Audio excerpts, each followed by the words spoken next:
नमस्कार, आप देख रहे हैं विशेष। मैं हूं ऋतुल जोशी। दिल्ली के मुख्यमंत्री अरविंद केजरीवाल का धरना खत्म हो गया है। इस धरने के 32 घंटे के भीतर सब कुछ हो गया। केजरीवाल ने एक आंदोलनकारी की तरह केंद्र सरकार और गृह मंत्रालय की धज्जियां उड़ा दी।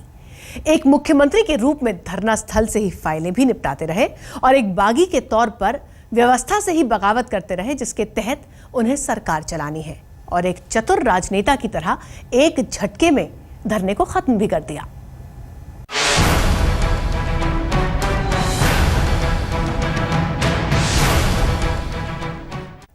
अरविंद केजरीवाल दिल्ली पुलिस के 4 अधिकारियों पर कार्रवाई चाहते थे, लेकिन उपराज्यपाल ने 2 अधिकारियों को छुट्टी पर भेजने की चिट्ठी क्या भेज डाली। केजरीवाल ने कहा धरना खत्म, और हां, तब उन्हें गणतंत्र दिवस की मर्यादा का भी ख्याल आ गया, जिस पर थोड़ी देर पहले तक वो हमला बोल रहे थे।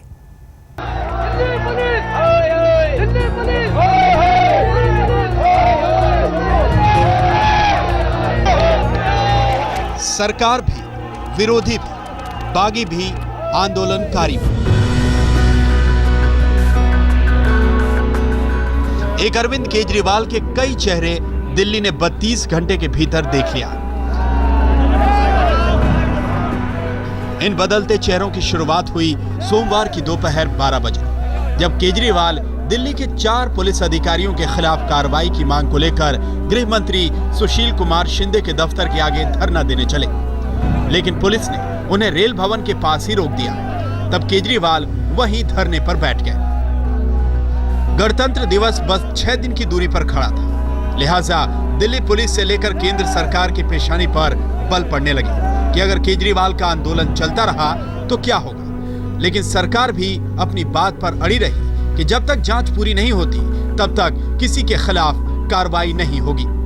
ये पद का गरिमा को देखते हुए उनको जब लेफ्टिनेंट गवर्नर ने ये आश्वासन दिया है कि जुडिशियल इंक्वायरी हम करेंगे, तो उस पर भरोसा रखना चाहिए।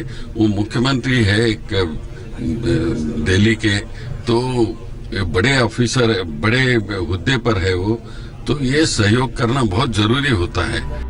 उधर केजरीवाल ने रेल भवन के पास ही अपने मंत्रियों, विधायकों और समर्थकों के साथ रात को भी डेरा डाल दिया। देश की राजनीति ने आजाद भारत में ऐसा दौर शायद ही कभी देखा।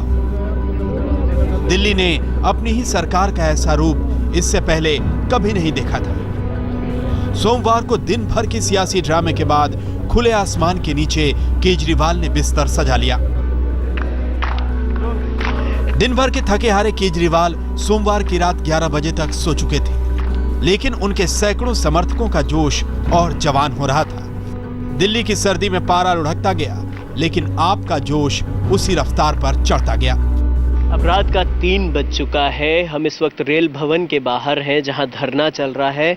सबसे पहले आपको दिखाते हैं मनीष सिसोदिया, सरदार पटेल की मूर्ति है यहाँ पर, और उसके नीचे खुद मनीष सिसोदिया जो शिक्षा मंत्री भी हैं, वो यहाँ पर सो रहे हैं। सोच की बात नहीं है, पुलिस पे भरोसा नहीं है। मैं आम आदमी पार्टी की नहीं हूँ, ये मेरे विधायक हैं। इनका जज्बा, इनका कंसर्न देखते हुए हम नागरिकों की भी जिम्मेदारी बनती है कि हम भी अपना चैन और सुकून खत्म करें, ताकि इनका मुराल हाई। ठंड बढ़ने के साथ ही रजाई और कंबल भी मंगा लिए गए। जोश, जुनून और केजरीवाल के प्रति समर्पण की ऐसी भावना कि रात तो वहां बैठे लोगों ने आंखों में काट दी। देश के गृह मंत्री जो इतना चिंतित हैं और जो परेड के लिए भी जिम्मेवार हैं, वो जरा ये भी देख लें कि गणतंत्र में जिस गण की सेलिब्रेट करने के लिए हम आए हैं, उस गण की बेटी जब जलती है, जब उसके साथ तमाम तरह की घटनाएं होती हैं, उसके दुख दर्द की भी चिंता कर लें। 2 मिनट का उनके लिए काम है, 2 मिनट कर ही लें। कभी कभी तो गणतंत्र में गण ऊंचे हो, तंत्र थोड़ा नीचे हो। मंगलवार की सुबह हुई। केजरीवाल की पत्नी ने घर से केजरीवाल के लिए नाश्ता लाया। सबके सामने केजरीवाल ने नाश्ता भी किया, लेकिन तब तक यह साफ नहीं था कि जिन मांगों को लेकर केजरीवाल धरने पर डटे हुए हैं, वो धरना कब तक चलेगा। केजरीवाल के निशाने पर दिल्ली पुलिस थी और 4 अधिकारियों के निलंबन को लेकर ही केजरीवाल ने धरना भी दे रखा था। लेकिन उसी दिल्ली पुलिस को केजरीवाल नौकरी छोड़ आंदोलन में शामिल होने के लिए उकसा भी रहे थे। आखिरकार जब उपराज्यपाल नजीब जंग ने केजरीवाल को चिट्ठी लिखकर बताया कि एसएचओ मालवीय नगर और पहाड़गंज के पीसीआर इंचार्ज को जांच पूरी होने तक छुट्टी पर भेज दिया गया है, तब जाकर केजरीवाल ने धरना छोड़ा। हम एलजी साहब की अपील का सम्मान करते हैं। एलजी साहब की इस अपील के मद्देनजर हम सब लोगों ने मिलकर तय किया है कि आज का ये धरना यहीं पे समाप्त करते हैं। लेकिन लगे हाथ केजरीवाल ने यह भी साफ कर दिया कि आगे किसी महिला के साथ ज्यादती हुई तो जिम्मेदार दिल्ली पुलिस होगी, दिल्ली सरकार नहीं। महिलाओं की सुरक्षा को लेके हमारी सरकार वचनबद्ध है। दिल्ली के अंदर कहीं भी किसी भी महिला के ऊपर अगर अत्याचार होगा, हमारी सरकार चुप नहीं बैठेगी, उसके ऊपर आवाज उठाएगी। आंदोलन केजरीवाल का सबसे बड़ा हथियार है, लेकिन क्या केजरीवाल आंदोलन की लहरों पर ही सवार रहेंगे या फिर संयम के साथ बदलाव का रास्ता खोजेंगे? श्वेता शर्मा के साथ पुण्य प्रसून वाजपेयी, दिल्ली आज तक। पहले दिन का धरना अरविंद केजरीवाल की जबान से विस्फोटक लग रहा था, लेकिन दूसरे दिन आम आदमी पार्टी के कार्यकर्ता आवेश में आ गए। पुलिस की तरफ से लाठियां चली और आप के कार्यकर्ताओं की तरफ से नारेबाजी।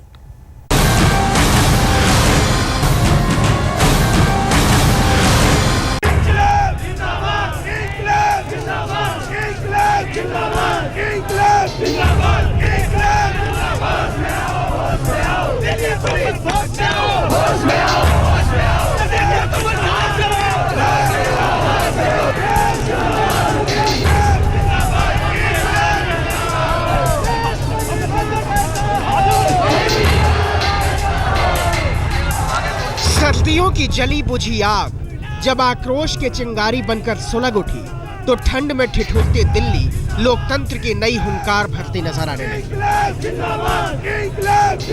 नारेबाजी के बीच जनसैलाब की धार में न पुलिस का बल बचा न प्रशासन का दम। अगर कुछ बची थी तो बस दिल्ली पुलिस के खिलाफ दिल्ली की सरकार की छिड़ी लड़ाई, वो लड़ाई जिसने न जाने कब 4 पुलिस वालों के निलंबन की चौहद्दी तोड़।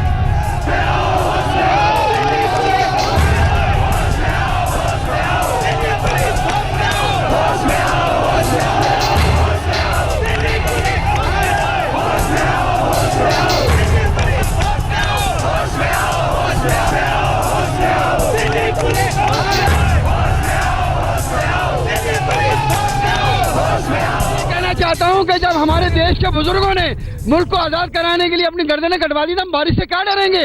केजरीवाल जी भ्रष्टाचार का मुख्य कारण है, भ्रष्टाचार। केजरीवाल की तरफ से शिंदे जी को कि 100 जुल्म किए तूने, एक आह न की हमने, वो ज़र्फ तुम्हारा था, ये ज़र्फ हमारा है। जिस रेल भवन के सामने दिल्ली के मुख्यमंत्री अरविंद केजरीवाल धरने पर बैठे थे, उसी रेल भवन से चंद कदमों की दूरी पर 3 साल पहले एक आंदोलन के बीज फूटे थे। समाज सेवी अन्ना हजारे उस अनशन का चेहरा थे तो केजरीवाल उस आंदोलन के मुख्य शिल्पी। आंदोलन ने केजरीवाल को दिल्ली की सत्ता में पहुंचा दिया, लेकिन सत्ता में आए 22 दिन भी नहीं हुए कि केजरीवाल उस सत्ता को फिर से सड़क पर ले आए। अपने लिए नहीं बैठा, दिल्ली वालों की सुरक्षा के लिए बैठा हूं, दिल्ली वालों को आजाद कराने के लिए बैठा हूं। ये जो नॉर्थ ब्लॉक और साउथ ब्लॉक है ना, इन दोनों ब्लॉक्स के अंदर ये सारा देश ब्लॉक होके रह गया है। इस देश को इस ब्लॉक से मुक्ति दिलाने के लिए बैठा हूं। केजरीवाल को आंदोलन और धरने का अच्छा खासा अनुभव है। सत्ता में आ गए, संविधान के शपथ लेकर दिल्ली के मुख्यमंत्री भी बन गए, लेकिन तब भी सड़क की लड़ाई वाला मन मानता नहीं। दिल्ली पुलिस के सवाल पर केंद्र से छिड़ी तो देश के गृह मंत्री सुशील कुमार शिंदे के दफ्तर के सामने धरने की चुनौती उछाल दी। लेकिन रेल भवन के सामने सोमवार को केजरीवाल को दिल्ली पुलिस ने रोका क्या? आपके कार्यकर्ताओं और समर्थकों ने केजरीवाल के समर्थन में सड़क पर ही धरना शुरू कर दिया। खास रसूख वाले लुटियंस के पत्थरों से आम आदमी का विरोध, आक्रोश और आंदोलन टकराने लगा, लेकिन जल्द ही ये टकराव पुलिस बनाम आम आदमी पार्टी बन गया।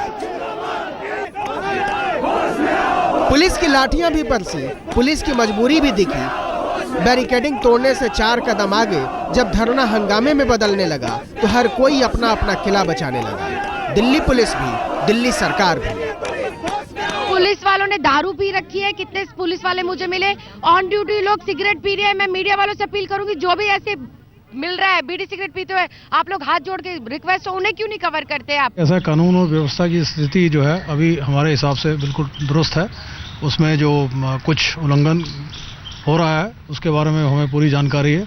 उस स्थिति पे हमने नज़र रखी हुई है, और उसमें जो भी आगे कार्रवाई करनी हो उसको किया जाए। तो ये एक क्राइसिस है कि गवर्नेंस किस रूप में दिल्ली में चले, और अगर गवर्नेंस चले तो उस दिशा में लोग किसे देखें।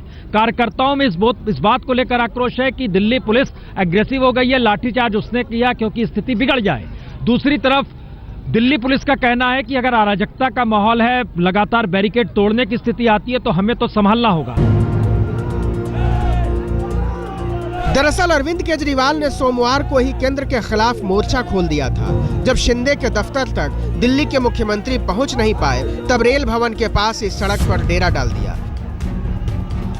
दिल्ली के अंदर पुलिस वालों ने दादागिरी मचा रखी है। दिल्ली के अंदर पुलिस वाले पैसे लेते हैं लोगों से। आज हम लोग यहाँ पे इकट्ठे हुए हैं जी धरना देने के लिए। केजरीवाल के इस धरने में धोखा है या केंद्र को धक्का देने की हिमाकत, लेकिन इतना तो साफ है कि एक मुख्यमंत्री के धरने ने राजनीति और समाज के एक बड़े हिस्से की सोच को बदल दिया। रीवा पराशर और अंजना ओम कश्यप के साथ अशोक सिंघल, दिल्ली आज तक। दिल्ली के मुख्यमंत्री अरविंद केजरीवाल अपने तमाम माननीय मंत्रियों के साथ धरने पर बैठे थे और वहीं से सरकार चलाने का दावा कर रहे थे और आंदोलन भी। लेकिन जिस सचिवालय से दिल्ली के लिए नीतियां बनती हैं, वहां सन्नाटा पसरा रहा।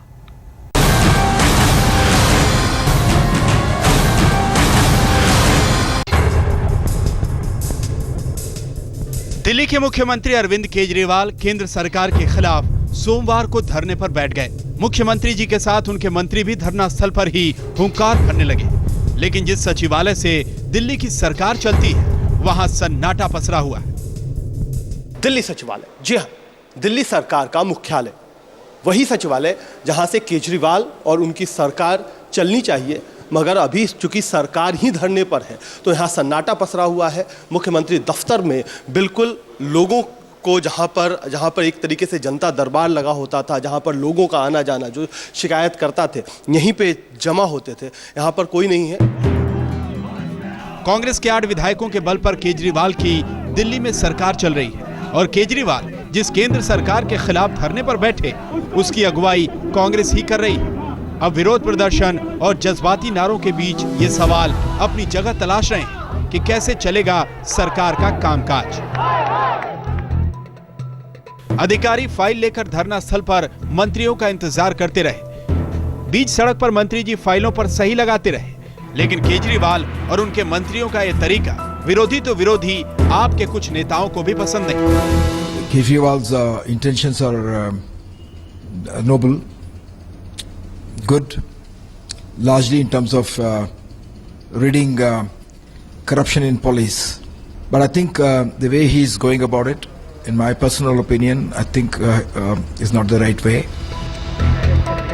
दिल्ली में सरकार तो चल रही है, लेकिन सरकार चलाने वालों की नजर संसद की लोकसभा पर भी है, जिसके लिए 4 महीने के अंदर चुनाव होने वाले हैं। बेंगलोर से प्रतिभा रमन के साथ कुमार कुणाल, दिल्ली आज तक। अरविंद केजरीवाल ने दिल्ली पुलिस के अधिकार क्षेत्र के सवाल को केंद्र सरकार के खिलाफ उछाल दिया। सीधे धरने पर जा बैठे, लेकिन दिल्ली में ही एक जगह केजरीवाल के खिलाफ भी नारेबाजी हो रही थी और धरना दिया जा रहा था।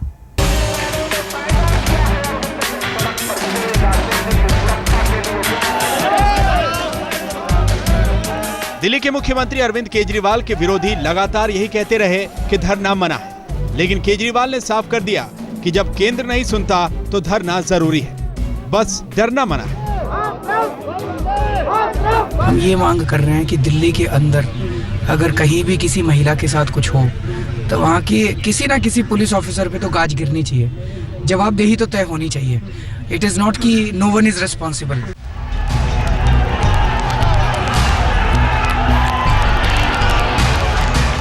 लेकिन इत्तेफाक देखिए कि जिन 32 घंटों में केजरीवाल धरने पर बैठे थे, उसी दौरान केजरीवाल के खिलाफ भी एक आंदोलन चलता रहा। आंदोलन उन अस्थायी शिक्षकों का है जिन्हें केजरीवाल के वादे और दावे से उम्मीद थी कि आपकी सरकार बनी तो वो नियमित हो जाएंगे। मैम, हम 7 दिन से दिल्ली सचिवालय के बाहर बारिश में ठंड में बैठे हैं। हमारा धरना कुछ नहीं है, उनका धरना हमसे एक बार मिलने नहीं आए। अपने लिए रात को 2000 कंबल मंगवाए जाते हैं, खाना मंगवाया जाता है, हमारे लिए एक दरी नहीं बिछवाई जाती। ये सीएम साहब है। मजेदार बात यह है कि खुद केजरीवाल ने मुख्यमंत्री बनने के बाद लोगों से कहा था कि समस्या का हल सड़क पर नहीं होगा, लेकिन खुद सड़क पर आंदोलन का रास्ता चुन लिया। आज तक ब्यूरो। विशेष में अभी के लिए बस इतना ही, लेकिन देश और दुनिया की तमाम ताजा खबरें आज तक पर जारी हैं। देखते रहिए आज तक।